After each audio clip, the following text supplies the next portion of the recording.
आपके साथ भी कभी ऐसा हुआ होगा कि जब बीच सड़क पर आपकी कार खराब हो गई, बाइक खराब हो गई, आप बहुत परेशान हुए, लेकिन आखिर में आप जैसे तैसे करके अपनी मंजिल तक पहुंच गए होंगे। किसी सामने वाली गाड़ी के पीछे अपना लगा दिए, रस्सी लगा दिए, किसी ने आपके बाइक को एक पैर लगा के धक्का दे दिया, आप भी तेजी तेजी चले गए। ये सब सड़क पे हो सकता है। लेकिन सोचिए कोई पृथ्वी से 400 किलोमीटर की ऊंचाई पर स्पेस में जाए और वहां स्पेस यान खराब हो गया। अब वहां किस में रस्सी लगाइएगा? वहां कौन पैर से धक्का देके स्पेस यान आगे बढ़ाएगा? वहां तो होगा नहीं। तो यही हाल हुआ है अंतरिक्ष यात्री सुनीता विलियम्स के साथ, जो पिछले 55 दिन से स्पेस में फंसी हुई, और वो 5 जून को स्पेस में गई थी और 14 जून को उनको पृथ्वी पर लौटना था, लेकिन अभी तक वापस नहीं लौट पाई, क्योंकि सुनीता विलियम्स को ले जाने वाले स्पेस यान में कुछ तकनीकी खराबियां, और इस वजह से वो स्पेस में अटकी हुई हैं। अब सबसे बड़े खतरे की बात यह है कि अब उनके पास सिर्फ 12 दिन का समय बचा है, और अगर इस दौरान अमेरिका की स्पेस एजेंसी नासा ने कुछ नहीं किया तो सुनीता विलियम्स के लिए खतरा और बढ़ सकता है, जान पर भी बात आ सकती है।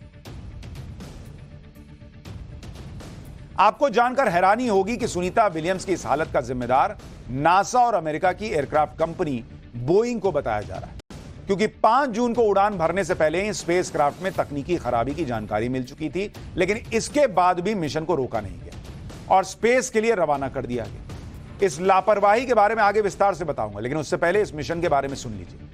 दरअसल स्पेस टूरिज्म को बढ़ावा देने के लिए अमेरिका की स्पेस एजेंसी नासा और बोइंग ने मिलकर क्रू फ्लाइट टेस्ट मिशन तैयार किया। इसके लिए खास तौर पर स्टार लाइनर नाम का स्पेसक्राफ्ट तैयार हुआ।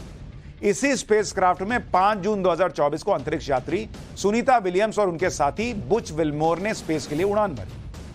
25 घंटे के सफर के बाद सुनीता विलियम्स करीब 400 किलोमीटर की ऊंचाई पर ISS यानी इंटरनेशनल स्पेस स्टेशन पर पहुंच गई।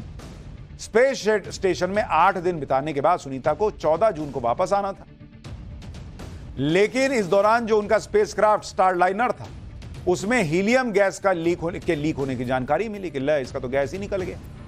इसके अलावा स्पेसक्राफ्ट में 5 थ्रस्टर भी बंद हो गए, मतलब गाड़ी बैठ गई, स्पेस यान बैठ गया।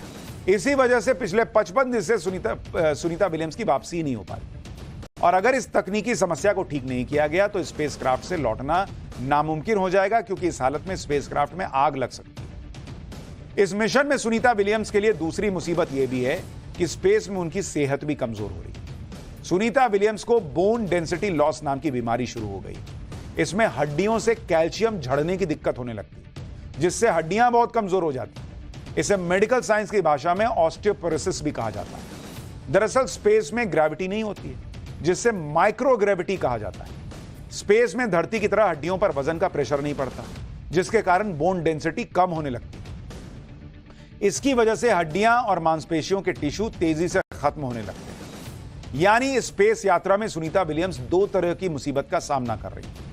हालांकि सुनीता विलियम्स पहले भी कई बार इंटरनेशनल स्पेस स्टेशन की यात्रा कर चुकी है, वो कई दिनों तक स्पेस स्टेशन के अंदर रह चुकी है, लेकिन ऐसा पहली बार हुआ है कि उनके स्पेसक्राफ्ट में इतनी बड़ी टेक्निकल प्रॉब्लम आ गई और उनकी सेहत भी बिगड़ती जा रही। स्पेस में फंसे होने के बाद भी सुनीता विलियम्स निराश नहीं है।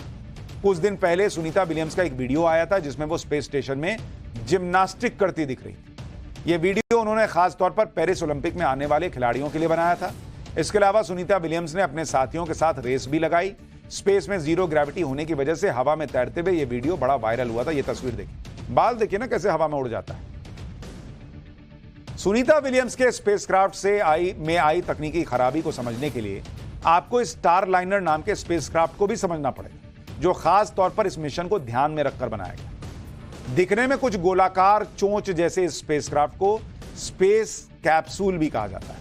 इसे रॉकेट के सबसे ऊपर लगाया जाता है। दरअसल स्टार लाइनर अब तक स्पेस में भेजे गए स्पेसक्राफ्ट से बहुत अलग है।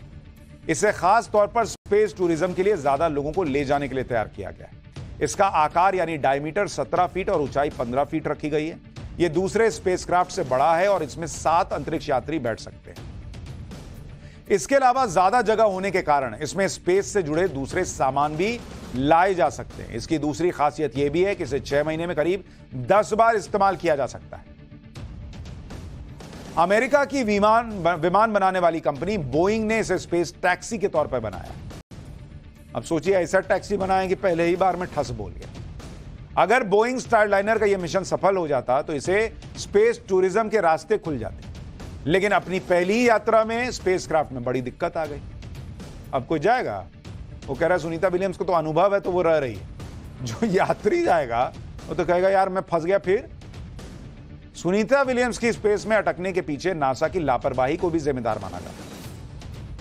दरअसल इस मिशन के लॉन्च होने से पहले कई बार तकनीकी समस्या आ चुकी थी। पहली बार नासा की तरफ से कहा गया कि स्टारलाइनर स्पेसक्राफ्ट को 6 मई को रात 10:34 पर लॉन्च करेंगे। इसे नासा के अलायंस एटलस 5 नाम के रॉकेट पर लॉन्च करने का ऐलान किया गया, लेकिन फिर इसे टाल दिया गया। इसके बाद 1 जून 2024 की डेट दी गई कि तब लॉन्च कर देंगे। इस दौरान दोनों अंतरिक्ष यात्री सुनीता विलियम्स और बुच विल्मोर स्पेसक्राफ्ट में बैठ चुके थे, लेकिन लॉन्च करने से कुछ देर पहले तकनीकी खराबी की वजह से मिशन को रोकना पड़ा। फिर 5 जून को एक बार फिर से रॉकेट को लॉन्च के लिए तैयार किया गया और उसे लॉन्च भी कर दिया, लेकिन 6 जून को रात में ही पता चला कि स्टारलाइनर स्पेसक्राफ्ट में गैस लीक हो रही है। तो बॉस पहले ठीक तो करते, ढंग से भेज दिया, वो वहां अटके पड़े हैं। इसी वजह से नासा पर आरोप लग रहे हैं कि लॉन्चिंग से पहले नासा ने तकनीकी दिक्कत को पूरी तरह से ठीक नहीं किया और इस लापरवाही की वजह से सुनीता विलियम्स जाके स्पेस में फंस गई। अब तुम तो फंसा के छोड़ दिए नासा, तुमने नासा ने दे दिया झांसा और फंस गई वो वहां जाके। कौन बचाएगा? 12 दिन बचे। अब पूरा हाथ पैर मार रहे हैं कि कैसे सुनीता विलियम्स को बचाएं, कैसे बचाएं, नाक कट जाएगी और उधर जान का खतरा है। सवाल ये सब चल रहा है बॉस।